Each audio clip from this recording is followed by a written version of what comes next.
Hey, what's going on roleplayers, it's the Bard here and welcome back to the corner. Today I'm showcasing a number of possible builds in part 2 of my guide to the Hexblade. We've got a lot of different styles to get through today, so let's not waste any more time and get straight into it.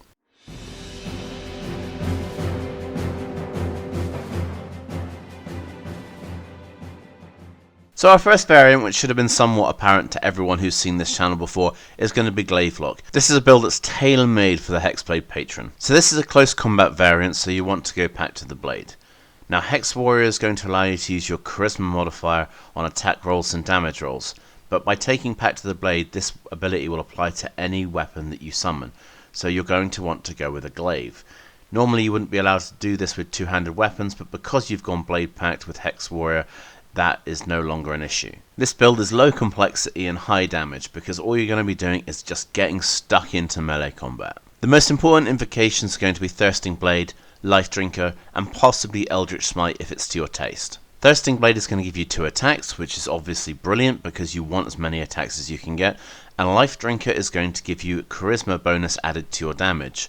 This is going to be on top of the Charisma bonus that's already added to your damage from your Hex Warrior, because you'll be using your Charisma for attack rolls and damage rolls instead of Strength. So you can concentrate entirely on Charisma, and you only need just enough Strength to be the prerequisite for some of your feats. Polearm Master is going to be the first feat you're going to want. It's your primary feat for getting an extra attack, and it's also amazing for getting attacks of opportunity on any creature that comes into your threatened range. 1d4 damage might not seem like very much, but it really isn't an issue, because you're going to have a bonus from your Charisma, you're going to have your Life Drinker, you're going to have extra from your Hexblade's Curse, and you're going to have spells like Hex and Elemental Weapon to deal increased damage as well. What makes this build work so well is that everything is focused on one weapon. Since it's your packed weapon and you're using the opposite end of it to make an attack, it still counts as your packed weapon. So of course you still get that extra damage from Life Drinker, of course you still get that extra damage from Elemental Weapon and all the other bonuses that you have. And that's why everything racks up so much. So you end up with 3 attacks, and of course you're going to get all of your Hexblade Curse, and you're going to get the 19 to 20 critical hit range as well. It's just such an effective melee combatant. Combine all that with your weapon's reach quality and you'll be able to attack from relative safety. If something then wants to get close to you in order to attack you, you get an attack of opportunity against it as well, with all those bonuses added on too. Great Weapon Master of course is an amazing feat. Because you're going to be using Elemental Weapon as your primary spell, it's going to give you a bonus on attack rolls, which means you can afford to take that -5 penalty more often to get the +10 damage. Understand also that because it applies to all your attacks, it also applies to the bonus attacks you get from Polearm Master, and it just stacks up with the rest of the damage from your other abilities, like Elemental Weapon, Hexblade's Curse, Life Drinker. There's just so much additional bonuses you get. If you manage to reduce a creature to 0 hit points or get a critical hit, you then get a bonus attack. With all your other bonuses considered, D10 is only really marginally better than D4. But the important thing to consider is if you're dealing with a creature that has resistance to your slashing effect. If that is the case, then just go with the bludgeoning end so that you can maximize your damage. If that's not an issue, then just consider going with the slashing and get the D10 damage instead. In the beginning you're going to want Hex, that's going to give you extra damage. This is going to give way to Elemental Weapon when your character hits level 5. And of course once you get up to spell level 5, your Elemental Weapon improves beyond what Hex's range is anyway. Hold Person and later Hold Monster are going to be absolutely amazing because you're going to get advantage on your attack rolls, making your Weapon Master feat that much more useful. You're going to get automatic critical hits, which just puts all the numbers off the scale, especially if you're combining it with something like Eldritch Smite. And of course any creature under the influence of Hold Person isn't dealing any damage to you, so it's just absolutely fantastic for giving you the maximum possible advantage in the combat. Half Orc is one of the best races you can pick for this build, because you get a bonus to Strength of 2, so you can put one of your lowest scores into Strength and increase it up to 13, so you can then put your other scores in better places. And of course you get a bonus to Constitution, which is just amazing because everyone wants additional hit points. You get Dark Vision for free, you get Intimidation for free, which works so much better because your Charisma is so enormously high. You get Relentless Endurance, which is a great lifesaver, and most importantly you get Savage Attacks. Whenever you get a critical hit with a melee weapon, you roll one of the weapon's dice an additional time and add it to the damage. Of course you're going to use that all the time, especially if you've got a creature under the influence of Hold Person. It's just critical hit after critical hit after critical hit, and the damage just racks up through the roof.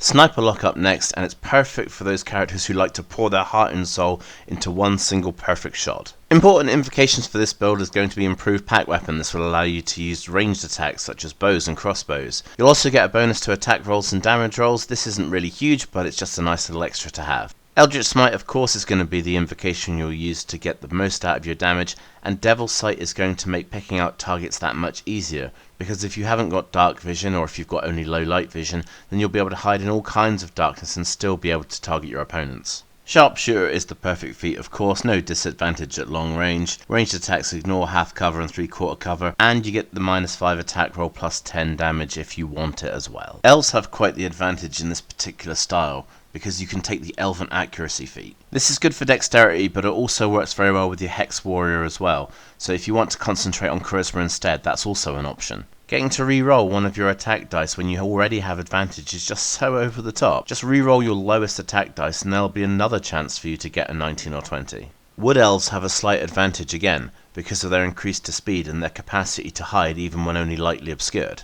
For this reason, Wood Elves make excellent snipers. The best snipers move after every attack, so that the enemy can't find their location. Wood Elf magic provides you with the best possible spells for this. It gives you Long Strider, which increases your speed, and you've already got a bonus to speed as well from being a Wood Elf, so you can really get a lot of distance covered.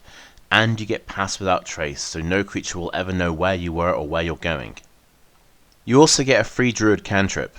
Control Flames can be amazing because fire is usually the primary source of light for most creatures. Snuff out the creature's light source and it will be in disarray in the darkness. Devil's Sight can give you a massive advantage in this situation because you can start picking off creatures while they're still wondering what happened to their campfire. If you're very unlucky with your stealth, or you've just got a very vindictive DM who likes to catch you off guard and you end up in a melee encounter that you can't get away from, then Primal Savagery is a great additional melee spell that you can use, so you've always got some backup in case you get caught off guard. Your favourite spells should include Branding Smite and Banishing Smite. These are bonus action casts and they stack with your Eldritch Smite ability, so you get a massive amount of damage into a single target. Misty Escape is the spell you use when you're desperate to get out of a melee, because you really want to be at range. Invisibility is great for getting around a battlefield without being spotted and getting advantage on targets, and perhaps Darkness can be of some value to you in order to disorientate your opponents. Darkness Devil's Sight combination works. It is a bit overused, but if it ain't broke, don't fix it. When you feel like you've progressed far enough as a Warlock, it might be worth considering going into something like Assassin, Rogue or Whisper Bard, because Rogues get Cunning Action, which is great for dashing, disengaging or hiding. If you have Surprise, then Assassinate is amazing, because then you've got Eldritch Smite, Banishing Smite and your Sneak Attack, and they're all getting doubled from the ability as well. Whisper Bards have something similar in that they can improve their weapon damage by expending their Bardic Inspiration dice, and both Rogues and Bards get Expertise, which allows you to double your proficiency on an appropriate skill, so Stealth would be the one to go for.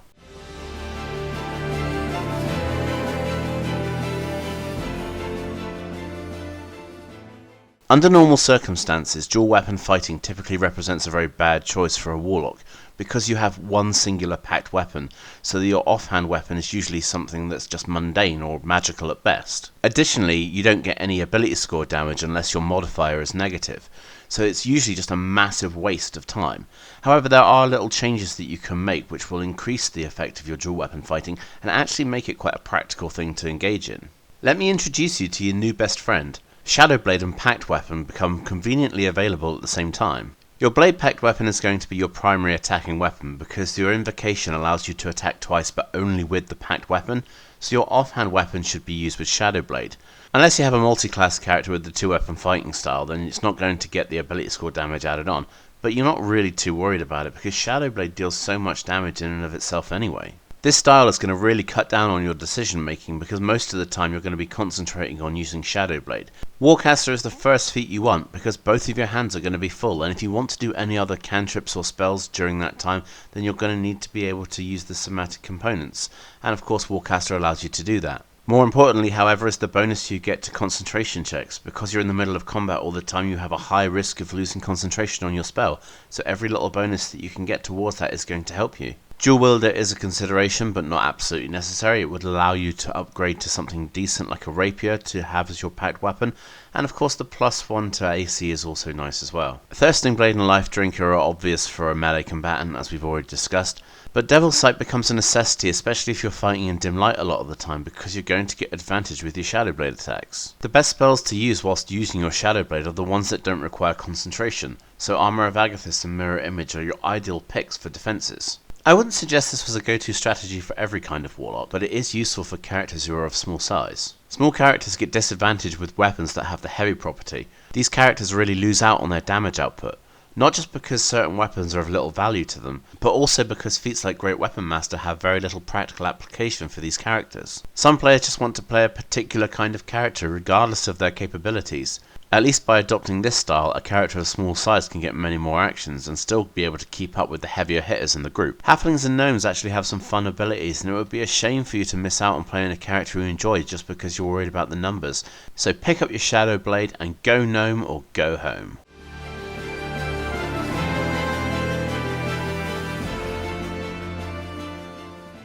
It's possible you can want to play a thief style character, but the rogue concept or the bard concept just isn't really enough for you, so why not go down this route? Eldritch Smite gives you essentially sneak attack without having to go rogue, and your spell list gives you some advantages without actually having to go bard, so you can get something in between the two classes. This is a subtle style, mostly about misdirection, so having access to an at-will silent image is just perfect for what you want to do. One with shadows works well when setting up ambushes or when you're on the run. Quickly get out of the enemy's line of sight, find a dark corner and use this ability in order to turn invisible. When the creatures come running past you, you're well hidden, and if you want to try and take someone out, you can always go for an advantaged attack. Beguiling Influence gives you the proficiency in skills that you crave, such as Deception and Persuasion. These skills are even better because your Charisma is so high as a Warlock. Mask of Many Faces is a strong deceptive tool which you can use all the time, and it eliminates the need for any kind of disguise kits. Once you get up a few levels, you can start to use Relentless Hex. Put your Hexblade curse on the target that you want to mark, the target of your assassination if you will, and you can then use bonus actions to quickly get to the target and dispatch it before anyone notices. This style is less about brute force and more about hit and run, so feats like Alert give you a great bonus to your initiative. Alert also comes with a number of useful extras that can get you out of a sticky situation. If the game isn't as much about action and more about intrigue, then Actor is one of the ideal feats to take. The bonus to Charisma is perfect for a Warlock, and the ability to mimic voices marries up really nicely with your disguise self-invocation, giving you really convincing disguises. This style works really well for a half-elf because half-elves get a bonus to their Charisma and another bonus to any other ability score of their choice. But more than that, it's amazing if you're looking to play a skill-based character. Prodigy gives you expertise just like Bard and Rogue have, so pick your favourite skill whatever it might be and get double proficiency on it. Prodigy also gives you access to another skill of your choice to have proficiency in, on top of the 2 that you get for free for being a half-elf, and on top of the 2 that you get for having Beguiling Influence, as well as all the ones you get from your background. A half-elf Warlock with Prodigy can have so many skills, it's just unbelievable. Since most of your attacking is done with your Eldritch Smite, most of your spells can go towards utilities or defences. Because you're a subtle character, you don't want to be blowing things apart all the time. So things like Invisibility, Blink, Gaseous Form and that kind of thing, they're great spells to pick for an emergency. You can also load up on useful utilities like Dispel Magic, Hallucinatory Terrain or Scrying. And of course you can take any number of Smite abilities from the Hexblade spell list when you really need to put a creature down and keep it down.